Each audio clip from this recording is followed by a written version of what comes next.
For those of you who came from the outside, we are in the midst of a 4-day silent retreat with about 40, 45 members and non-members. Here at the hall, here at the center, staying in residence, and also people online. So this is the third Dharma talk for those on retreat, but it's also Sunday Sangha. So I'm going to give a little summary to bring everybody up to date, but understand that for those just coming in, there's been a process going on for 3 days now that people have been involved in. And the topic for this retreat is healing our past so we can have a new future. Now, again, there's some interesting things even about that topic. Number one, many people, when they think of Zen or Zen meditation or meditation, mindfulness, they don't think about emotional healing. So that's kind of could be one little challenge. What's going on here? And the other thing is Buddhism teaches the past is gone. So the idea of healing the past sounds a little non-Buddhist, doesn't it? So let me just give a brief explanation. In our community, we have 3 paths, and the first path is a path of mindful living and emotional healing. Why is that? Because it's been my experience that Americans carry a lot of emotional woundings in their life for all different reasons, and if that's not transformed, healed and transformed, it is very difficult for people to really successfully follow a spiritual path and really do the kind of transformation and awakening they seek, because they're continually sabotaged by their emotional reactivity. So therefore, we've kind of put it right into the process of our community practice. One of the things that this retreat is based on, and there's been some explanation with the retreatants, is actually that thing that I'll be doing a workshop on in late April, Yogacara, which is the kind of the flowering of Buddhist psychology in India. Went through a lot of development. And the key piece just for now is our conscious mind, thinking, planning, analyzing, right? Our conscious mind that most of us think of as mind is actually the smallest part of our mind, the tiniest part of our mind. And the biggest part of our mind is called the storehouse consciousness. And it's sort of somewhat relating to those, in Western psychology, what might be called the unconscious. In other words, the storehouse consciousness is the repository of our past. All the actions of our body, speech, and mind, all our interactions, seeds or impressions of all those experiences are in our storehouse. Storehouse is a very living thing. It not only stores these seeds of all our experience, it takes care of them, it processes them, and it also is endlessly interacting with our conscious life. So if you wonder why consciously, you've read all the books, you've heard all the talks, you've been in therapy, you've done all the self-improvement stuff that one can do, and still one might find that there is an underlying suffering or emotional reactivity that keeps coming back. It's because we have not dealt with our storehouse. We've not dealt with the real cause of where our suffering and our happiness lie. So understanding that and learning that, yes, the past as an historical fact is gone, which is good, but as an emotional fact, it's still alive within us in these seeds. And especially if these are seeds of suffering, seeds of sadness, seeds of fear, seeds of anger and rage, and all the all those afflictive seeds, if they're not dealt with, and if they're not transformed, no matter how much good stuff we accomplish up here, Thich Nhat Hanh calls this the living room, and he calls the storehouse the basement. Like in a house with the basements in Florida, maybe the analogy doesn't work too well. We don't have basements down here. But, we don't take our guests into the basement. It's where we store stuff, hide stuff, lock stuff away. You see? So up here, our living room can really look very neat, presentable. But our storehouse may not be that way. So it is this storehouse consciousness, this cellar consciousness that needs to be dealt with. And in this retreat, we've practiced a lot of mindfulness, because mindfulness is really the key here. We need to learn to be mindful of what's around us, but also what's within us. We need to be mindful when certain mind states arise, when certain emotional states arise, when certain afflictive states arise. So mindfulness is the beginning.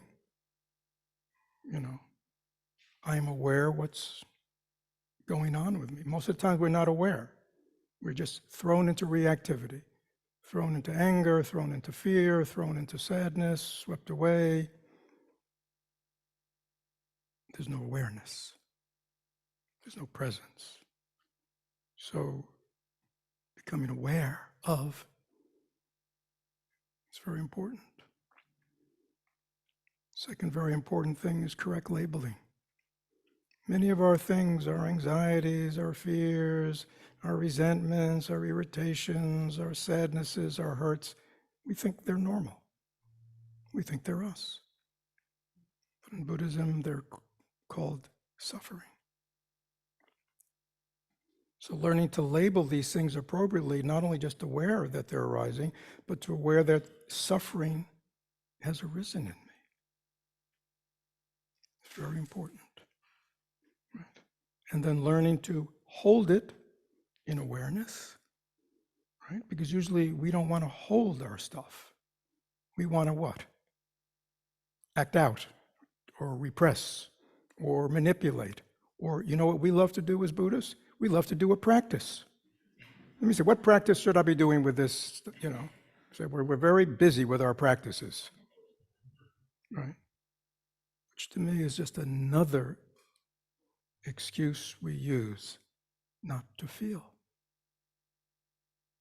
So learning to hold, especially those kind of painful emotions, memories, etc., in our awareness without jumping or even, jumping into the story. We love our stories. We love to repeat our stories over and over, story, right? But we're repeating the story because of the feeling, the emotion, right? That's under there. So, this retreat, we're working a lot with mindfulness and learning to bring these things up, learning to hold them. And we've been working yesterday with learning how to go down into the storehouse to deal with the causes of our suffering. So as you can imagine, it's a powerful retreat. It's still in process. So what I want to talk to about today is sort of something else. And many of you know this. So let me say something very, honestly. Sometimes holding things in mindful awareness is not enough. Right? There are things within us that need a little stronger medicine to transform. They need, for want of a better word, they need a corrective relationship to transform. They cannot transform by themselves. And just holding an awareness, even if that's a compassionate, caring, mindfulness, is not enough. Because that part of ourselves, and now I'm sort of speaking, in a certain sense, there are no parts of ourselves. It's all ourself. It's all our mind. That's the truth. And yet, we experience ourselves often as parts. Good parts, bad parts, wanted parts, unwanted parts, healthy parts, unhealthy parts. That's kind of, so we are a little bit in fragments. So when we acknowledge that, we realize one of the ways is to develop relationships with these parts of ourselves. That's a good beginning, building relationship and building a healthy relationship. So what I want to talk about this morning with everyone, including the retreatants, is, and many of you know this, anybody ever hear of working with your inner child, your wounded child? Is that like something brand new? Fred just made it up? What a genius, right? Anybody ever hear of inner child work, wounded child work? Yeah, okay.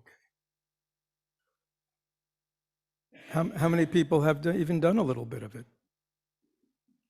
People online can also raise their hand. Anybody online ever hear of inner child, wounded child? Anybody?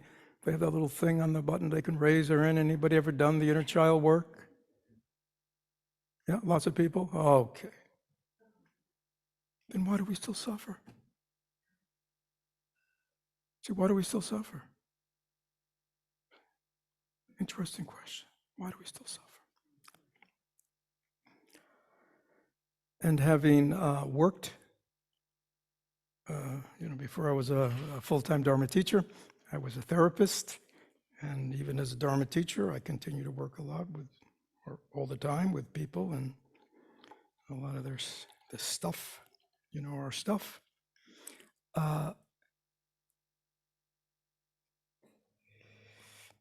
Because this is deep work.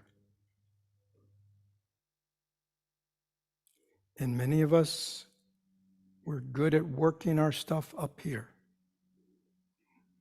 right? We know the meditations, we know the practice, we know the visualizations, we know the right words to use, we set it up the right way. But you know the truth, which I learned by listening to people over the years? Deep down inside, they really don't want to do it. They're doing it because they have to do it. Because they know it's the right thing to do. But deep down inside, we have this resistance, this aversion, this shame in relationship to those parts of ourselves. Or else it's just too painful. So we want to just do it a little bit, you see. Right? Because again, as a therapist and as a Dharma teacher, talking with lots of people who are very conversant with these teachings and practices, it was always interesting to me. Well, how come they still, it's 5, 10, 15, 20 years later, and they're still taking care of their inner child? What hasn't happened here? Right? Because even if the child was 5 years old, after 10 years, it's 15. It's like growing up. You know what I mean? We're trying to help these parts of ourselves grow up and integrate.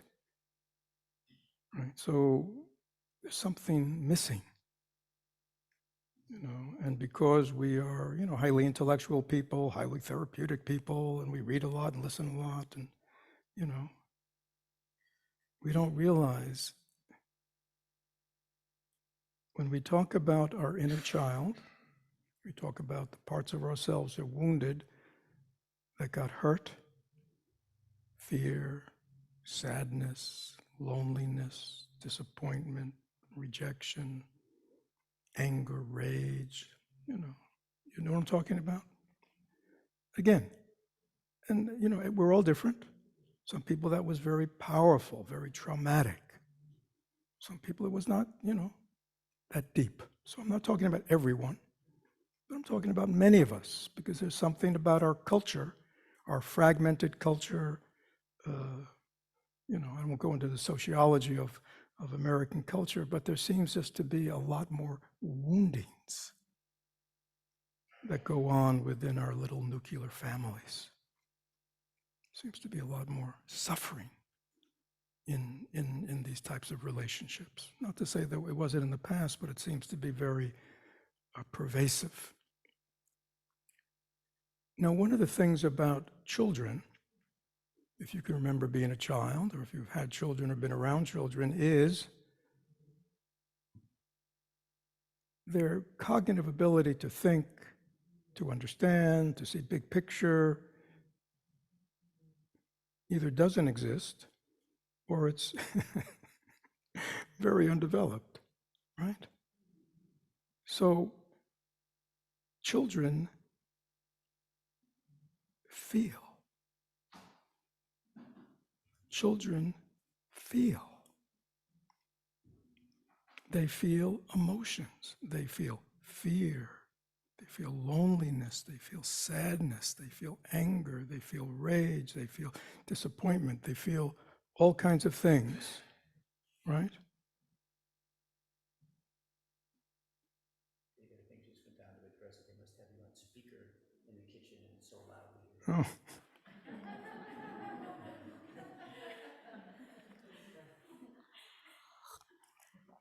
I thought I had competition.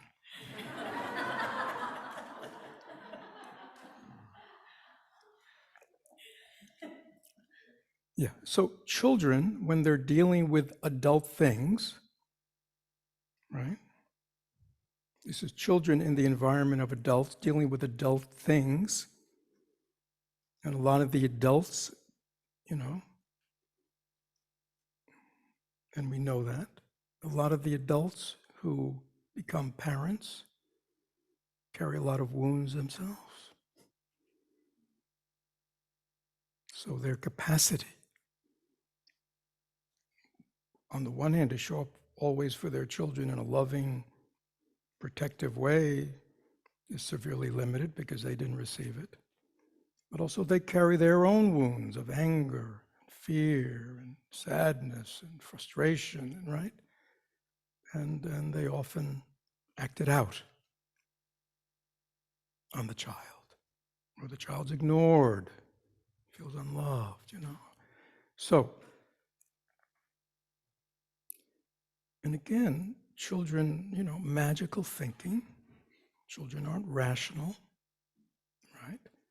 So, in their own little way, they try to make sense of what's happening to protect themselves. And oftentimes, the way they put it together is totally irrational. Often they think, what? It's their fault. There must be something wrong with me. I'm unlovable, I'm unworthy. You see? They're ashamed of themselves. I mean, all kinds of layers, right? Everybody know what I'm talking about? All right. And again, we all have our past, and we were all different too, depending on our personality.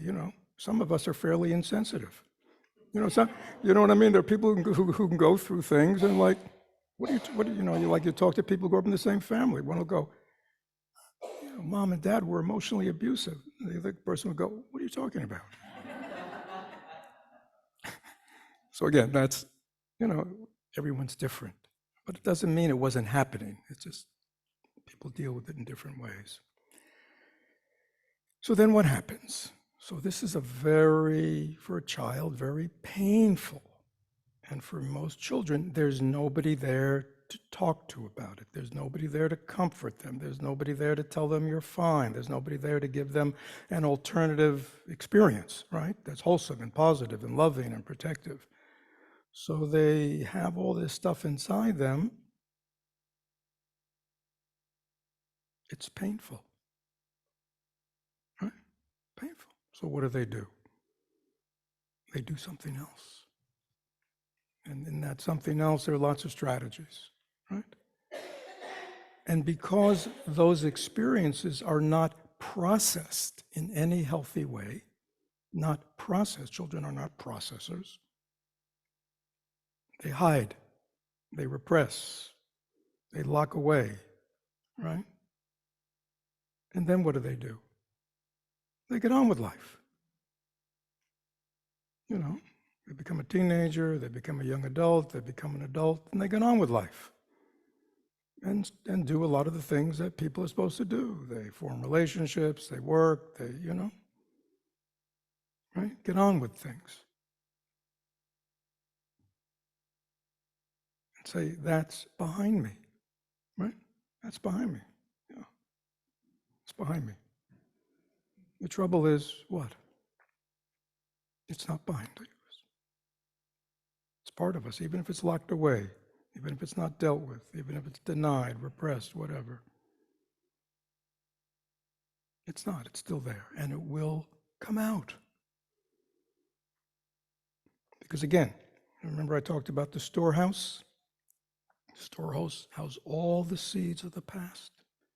And the storehouse is a storehouse, like a storehouse, right? You can put beautiful things in it, you can put junk in it. Storehouse doesn't care, it'll hold anything. Our storehouse will hold anything we put into it, right?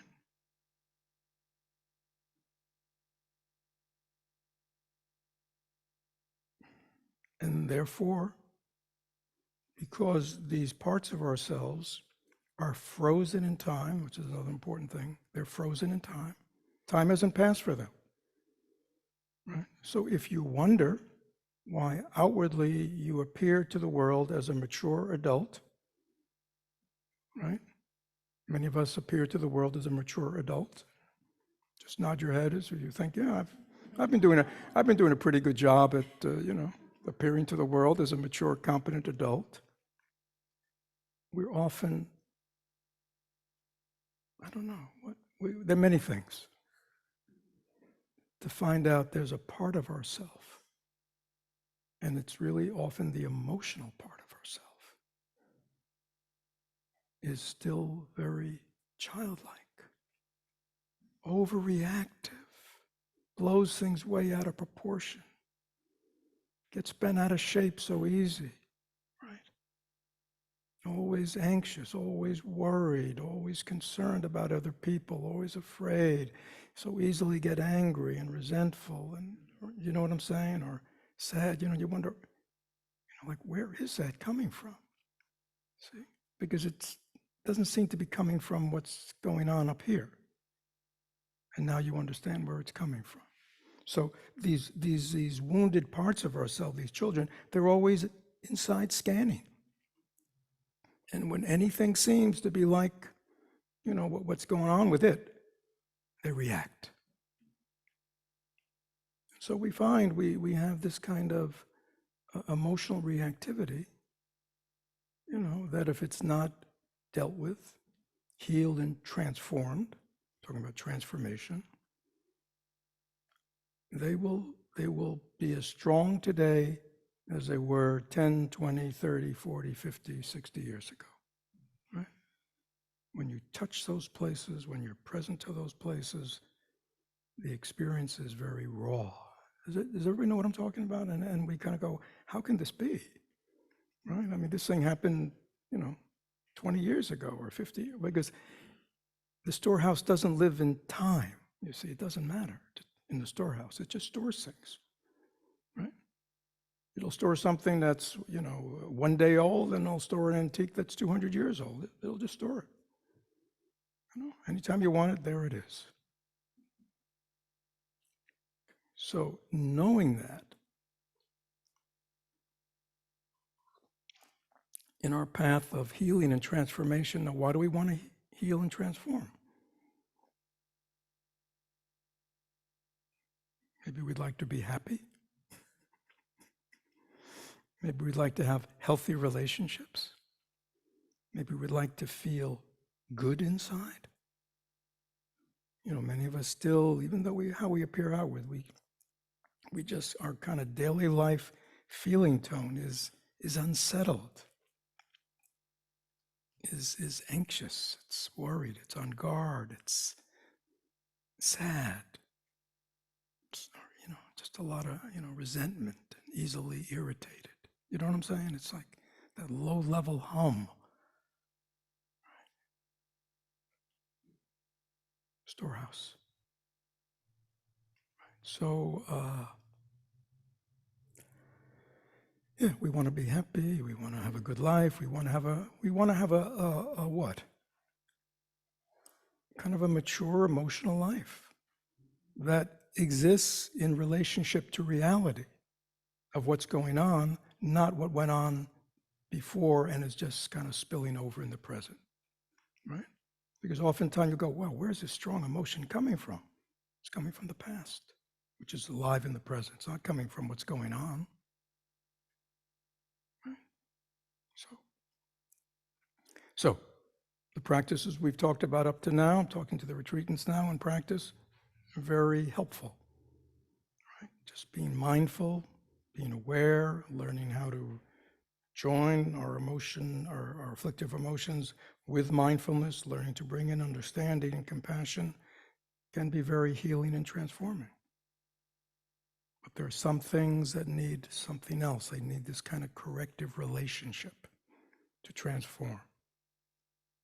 Right? And that's why, for me, the inner child work can be very helpful at this stage. So,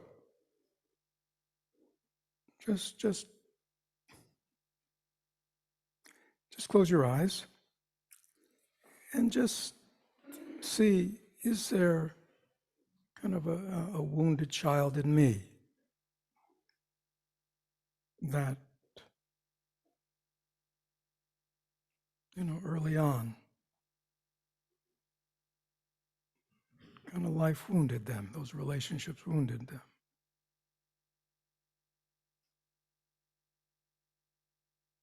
Fear, terror, hurt, sadness, loneliness, anger, rage, resentment, shame, embarrassment, loneliness, sense I'm unlovable, fear of being abandoned, all the things that a child kind of when they see, the environment they're living in, the adults they're living in are a little not safe, right? Not safe. All the things that a child may feel. So we're all unique. So just spend a moment, see if you can get in touch and see, is there part of me that's still very alive? I can touch it.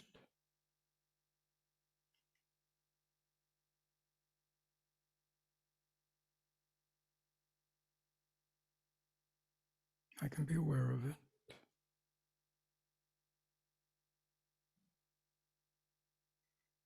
And I can be aware of what it's going through.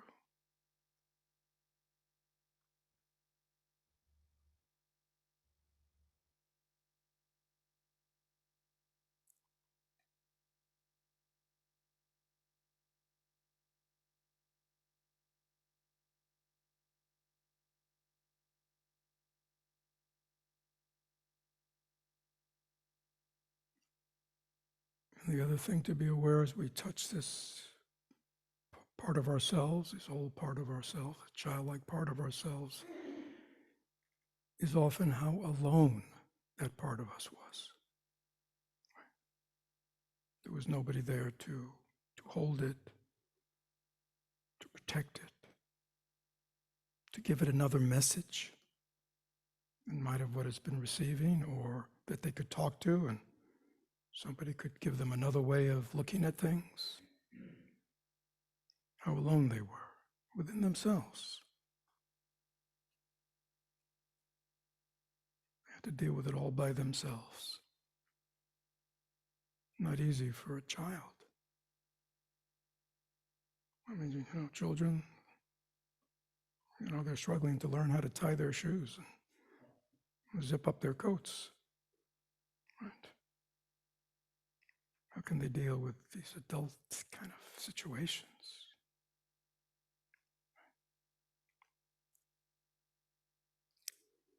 And think to yourself, if when I was growing up or going through whatever I was going through, what if there was somebody in my life? Somebody was there to protect me. Somebody was there to keep me safe. Somebody there was to comfort me and give me solace when I was hurt and sad and lonely. Somebody was there to give me a different message when I blamed myself, thought I was responsible.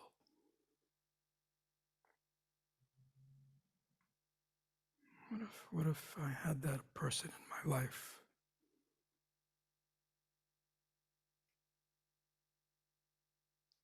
A very healthy relationship. Might not everything been different if I had somebody back then to process it with? And somebody who could tell me there's nothing wrong with you. There's nothing wrong with you at all.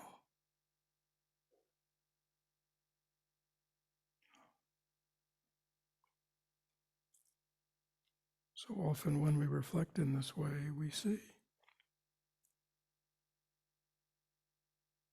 the absence of that relationship might have made all the difference.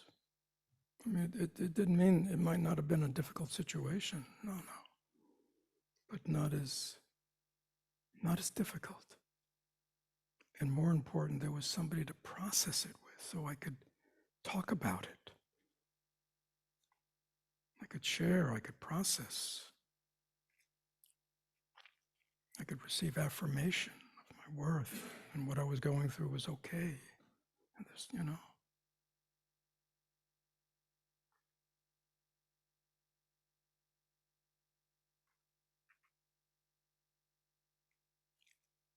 So this is the next step. So our mindful awareness reveals this to us if we're willing to look this deeply and touch ourselves this deeply.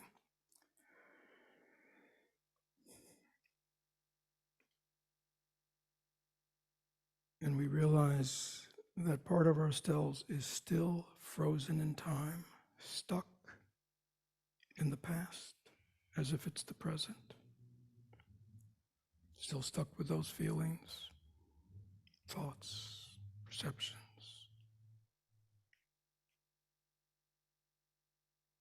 And now this is very important.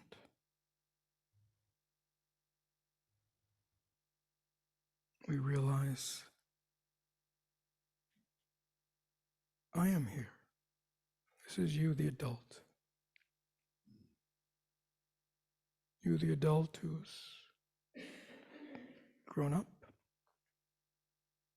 matured to some degree, has dealt with difficulties and challenges in life.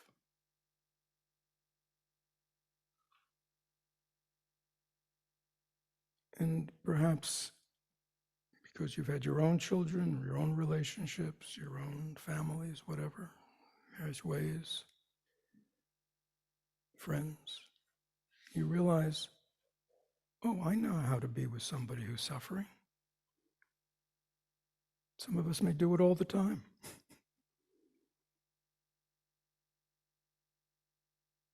I know how to comfort people. I know how to be there for people. I know how to listen to people. I know how to reassure people.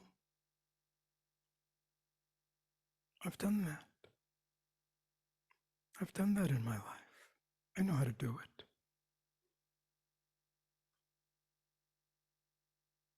So this is very important that we establish within ourselves this state that we are competent to deal with painful things. But the problem is we're always good at it with other people. Friends, family, we're there for them. We're willing to hold them when they're suffering, right? We all know how to do that. But we've never done that with ourselves. That's the kind of the tragedy of it all. So we got to end that tragedy. Right? And acknowledge, oh, I can be that one for that part of me that's still hurting. Right now, I can be that one. Because it's still hurting. Right? It's not just hurting back then. I can feel it right now. If you can feel it right now, that means it's still hurting. I often use the analogy, we can have a deep gash, we can have a deep wound that hurts. But if it's healed, taken care of, healed, even deep, painful, over time, what? It'll heal, it'll become less painful. And now we can, right? Pointing to myself, I can go, oh, I can see the scab. Doesn't hurt. Why doesn't it hurt? It did hurt. It doesn't hurt anymore. Why doesn't it hurt? It healed. The body can heal itself, and the mind can heal itself. But we have to know how to heal ourselves. Not knowing that, our wounds have just stayed unhealed. They've continued to fester. Is that clear? So I'm trying to say all this so it's understandable to us. Oh, of course. I mean, if I never knew how to heal these wounds in my heart, these wounds in my psyche, in my heart, mind, well, of course they still hurt.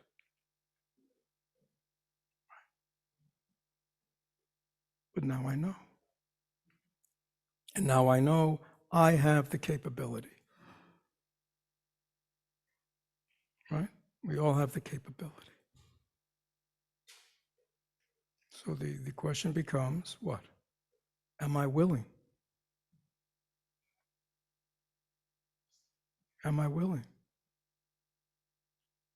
to go in, to find those parts of myself that are wounded? We're just using this kind of metaphor of the inner child, this imagery of the inner child, because it is about relationship, you see. So it's very helpful rather than abstract. Yeah, it's a wounded child because you can see it, right? If you close your eyes, you can see yourself. Whatever the age, 4, 5, 6, 10, 11, you can see it. You can remember, oh yeah, it's physical. I can see it. And you can feel. Oh, yeah, that's what it was like. Remember, feeling. Feeling. Not just see it like a photo. You see the photo. She could be smiling. He could be smiling. But you ask yourself, but at that time of life, what was going on? What was it like inside? Can you see that's very different? So we want to be present to how that part of ourself feels. And now the transformative work is, we need to show up in that child's life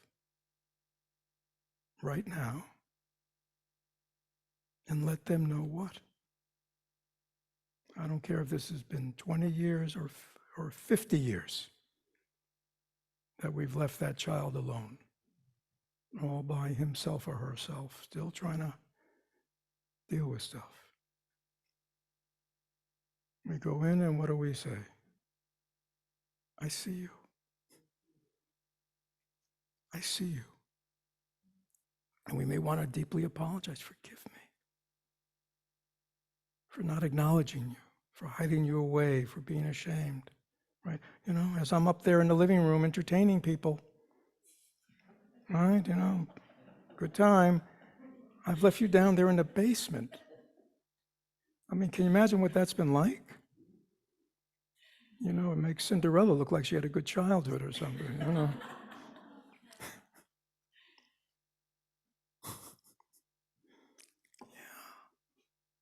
all this time, he or she been down there.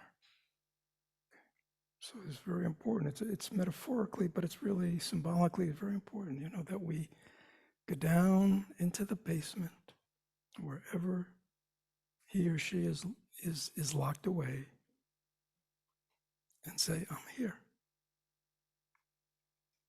Now, are they going to run into your arms? They may not. They may not trust us. Because we've said this before. We've said this before. We've done the little inner child work, and we said, oh, now I'm done. Whew. All healed. Right? These are wounds. And some of the wounds, for some people were continuous. You know what I mean? It wasn't just a few incidences. Right? Some of them, there was a kind of a continuous kind of situation that was painful. So, we're all different. Do you understand? So it's like, I'm here. I see you. Forgive me. It's good to say, forgive me for not being there for you, for ignoring you, for being ashamed of you. We're ashamed of these parts of ourselves. Many of us left these parts behind. I'm over this. I'm going to create a new life for myself.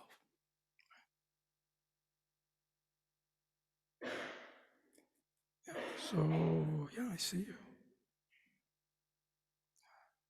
I'm so sorry you're going through what you're going through. So you make contact. You talk with. You maybe reach out your hand and say, can I hold your hand? Just like make contact. I'm here. And again, he or she's a child. Don't spout your psychobabble. Don't spout your Dharma.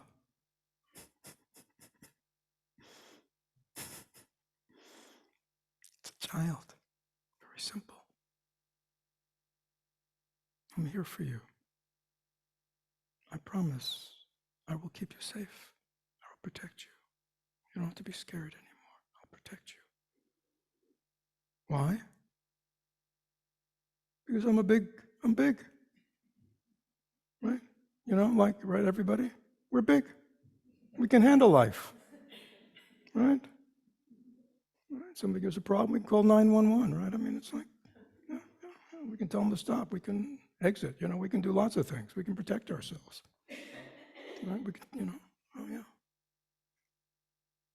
Yeah, I'm here. I'll protect you. I'll keep you safe.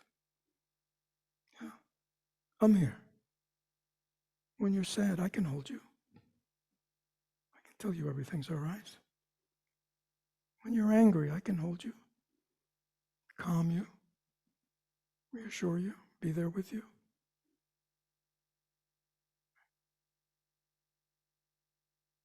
And maybe, at some point, after we've built a relationship with this part of ourselves, a real relationship, not just a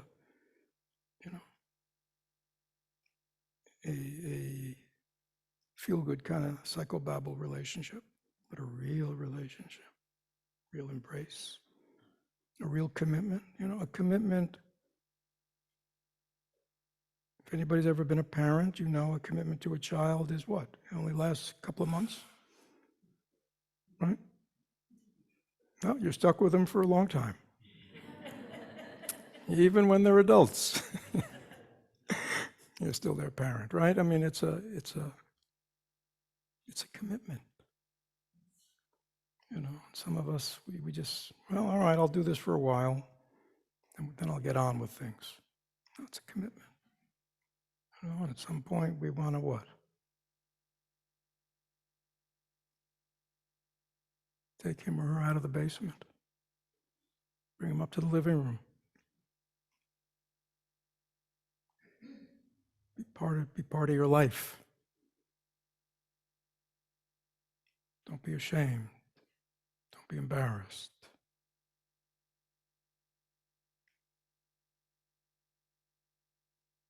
And you know what'll happen? If we just do this consistently as part of our practice every day, throughout the day, maybe several times, is that child will what? Will heal. Of course it'll heal. Because you're giving it what it needs to heal. Right? It'll get unfrozen. Right?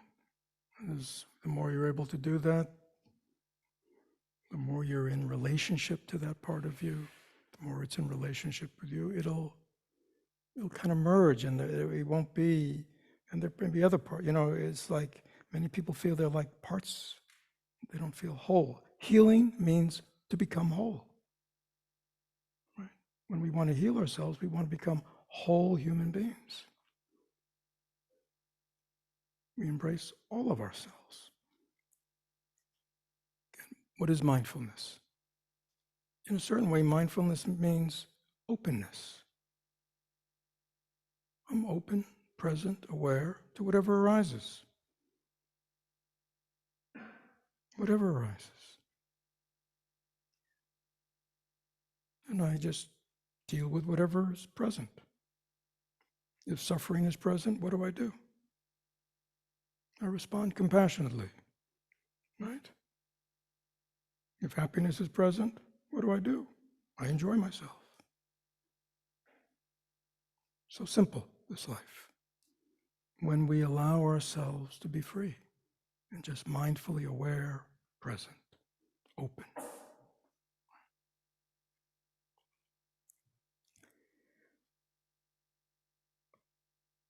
Anyhow, any questions? I want to make sure, both for people in the retreat or people who just kind of stumbled in this morning. Let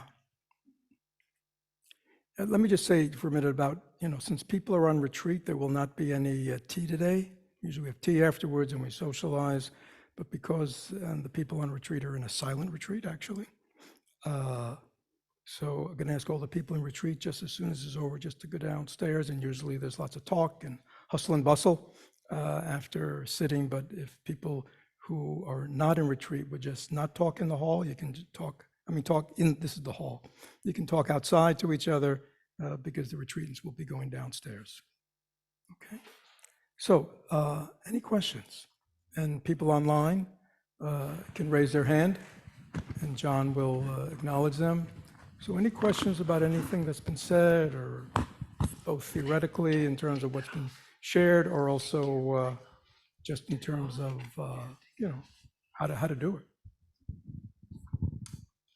it? Thank you so much, Fred. This has been a very insightful time with you. My question concerns that investigation into the depths of our mind, into the storehouse consciousness. Mm-hmm. And then alongside that, I kept wondering, how does it express itself in the body? Is when you have aches and pains in the body, it sometimes brings up old memories. Mm-hmm. And whether it's related or not is always a question I ask myself, because I'm aging, and aging brings its own set of rules. Yeah. But if it's living in the body as well as the storehouse consciousness in the mind, can it be addressed in the same way? So let me say, first of all, in Buddhist psychology, there's no distinction between body and mind. Body and mind are one, right? So will emotional things manifest in the body? Of course. I mean, how do you know you're sad? You feel it. How do you know you're angry?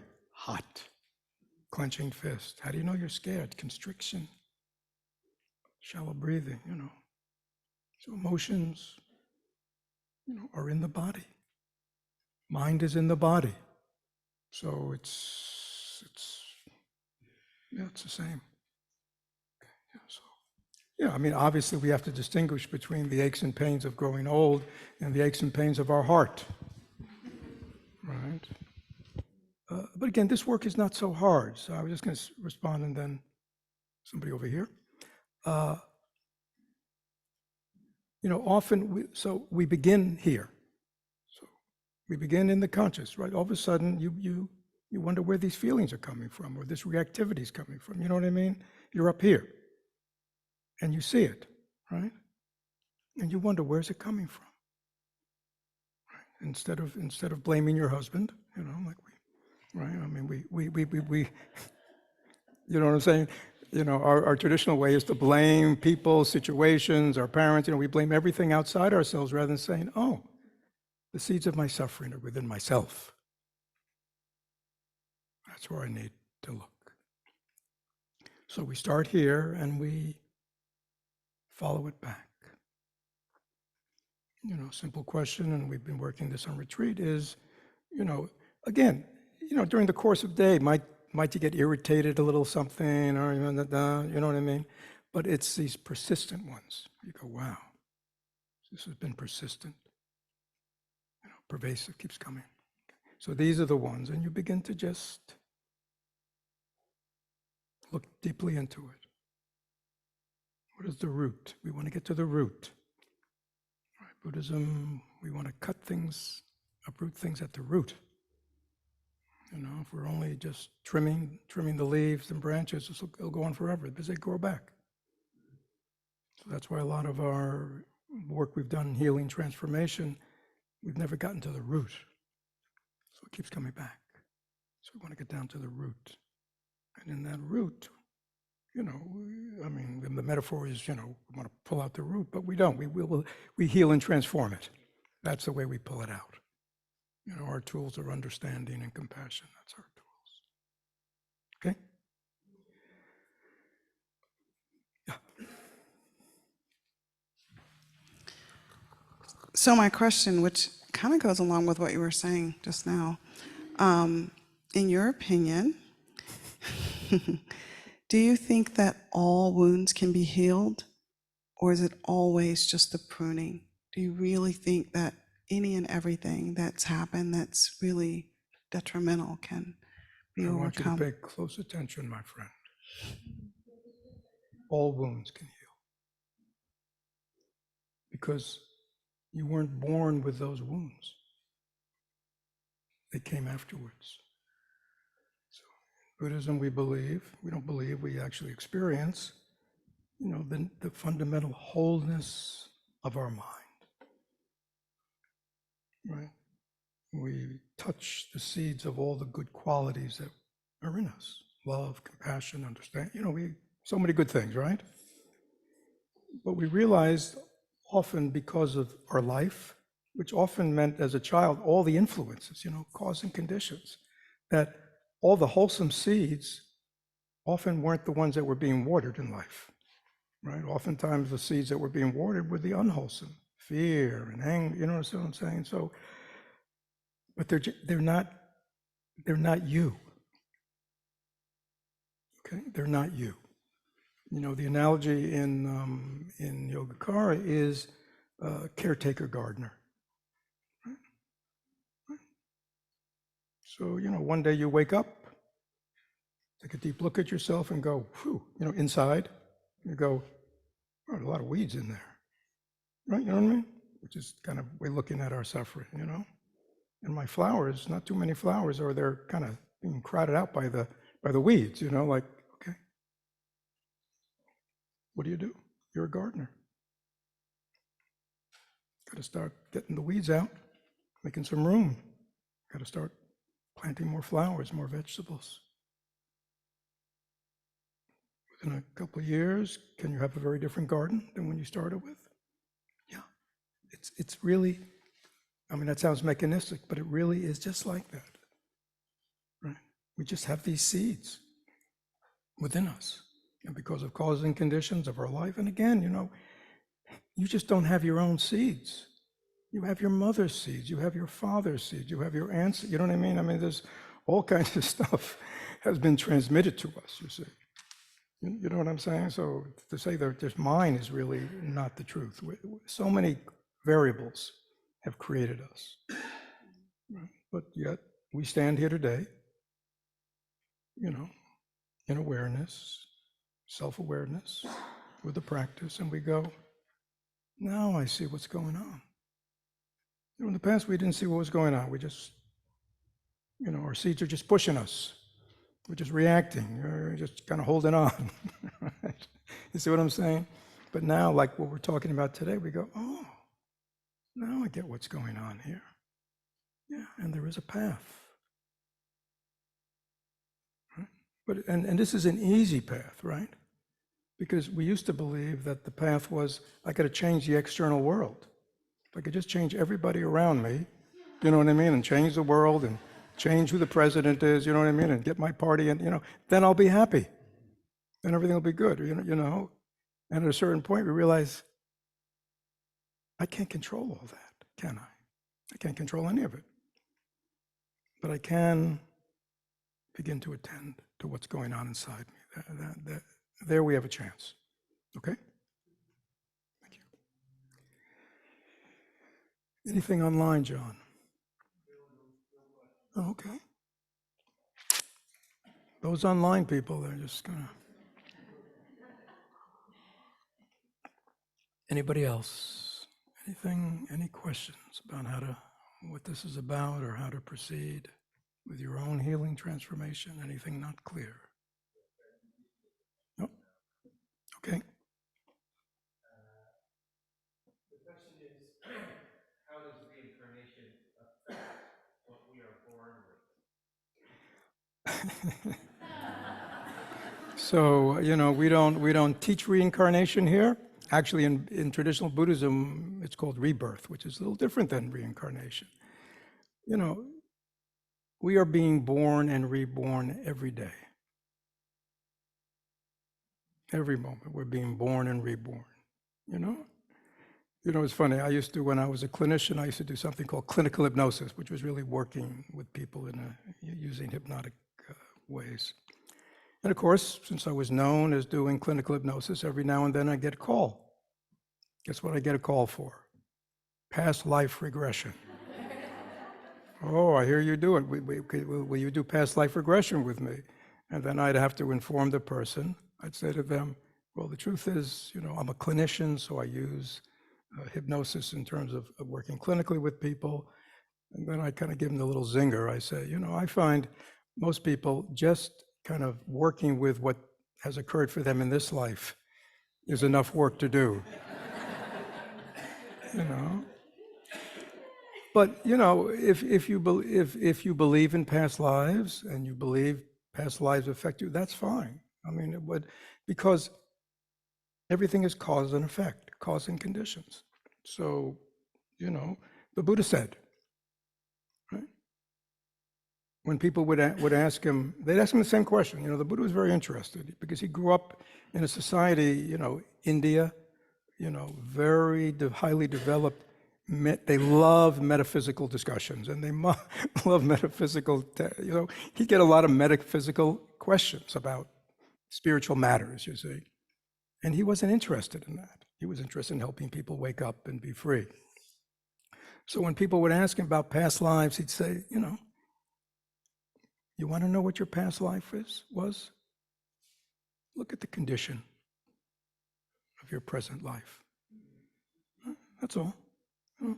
Because your present life, if you believe in past lives, is the effect of your past lives. Okay?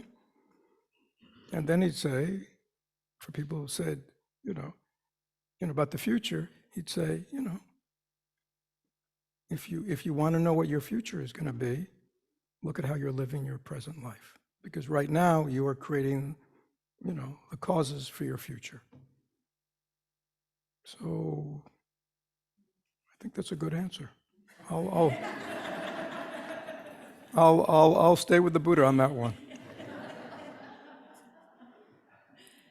Yes, John?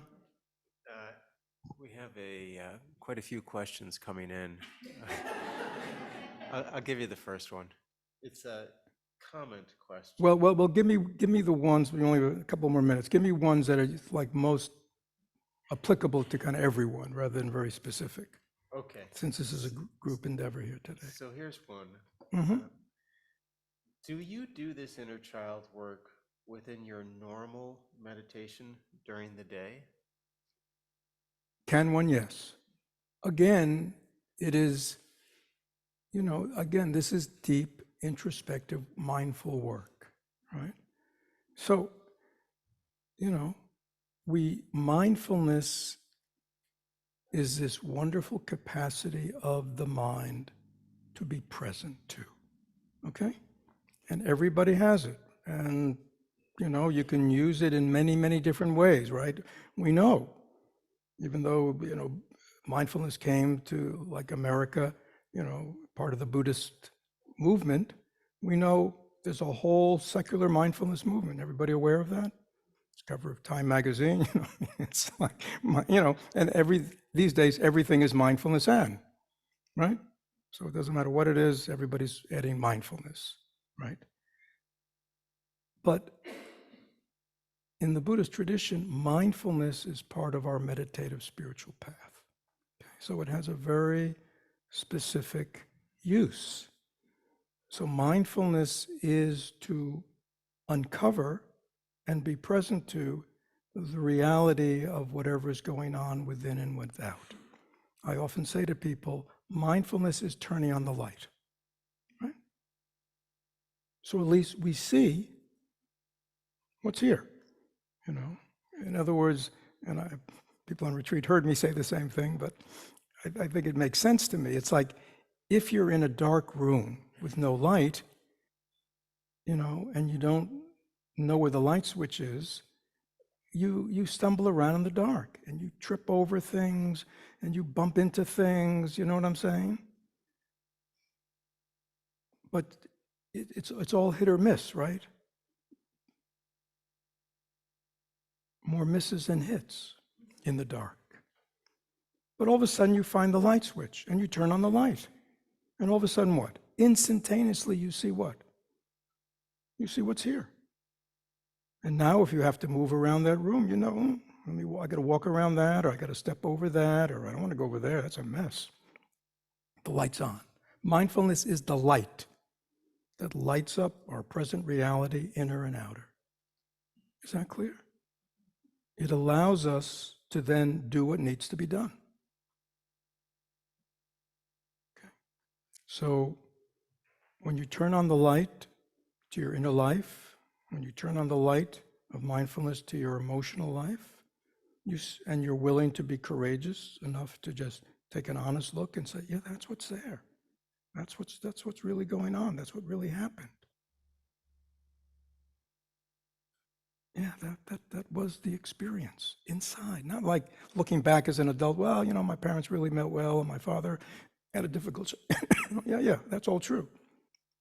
But you're not acknowledging what the child felt. We have to begin there. Right? So we turn on the light of mindfulness. And then we do what needs to be done. Right? If it really needs, because the effects on our functioning in relationships and in life and how it's like to be us is very disturbed by these old stuff, these old wounds, yeah, then we need to be very attentive to it so we can heal it.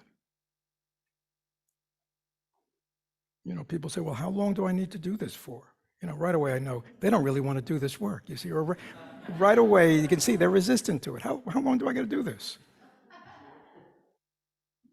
My answer is as long as it takes. 5 years, 10 years. I like to joke with them. 5 years, 10 years, maybe 20 years. But it may be, so what? We're kind, compassionate people. Right? I mean, is that the way we are with our friends and families, I'll give you a week to get over this, then I'm done.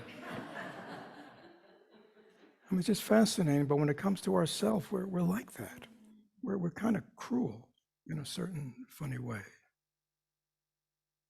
We're not willing to acknowledge, these parts of ourselves are still hurting, still wounded, and I'm committed to healing, transforming, helping, being there, just like I would for anybody else, right? I mean, it's kind of simple. Yeah. So we need to see how somehow even our relationship with ourself has gotten wounded. That we've often, lost the ability to be there with ourselves.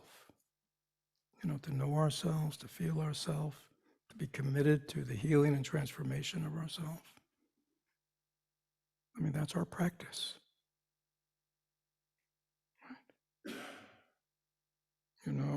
Many people, they enter a spiritual path, a meditative path, to get away from themselves, right? And there's certain kind of spiritual meditations and things, there's a lot going on, those paths, and they keep you very busy, very occupied. Lots going on. Lights, chakras, this, you get a lot going on there. You get very busy, right? But you're never dealing with your own, the Buddha said, I teach one thing, the cessation of suffering and the attainment of awakening. That's all I teach.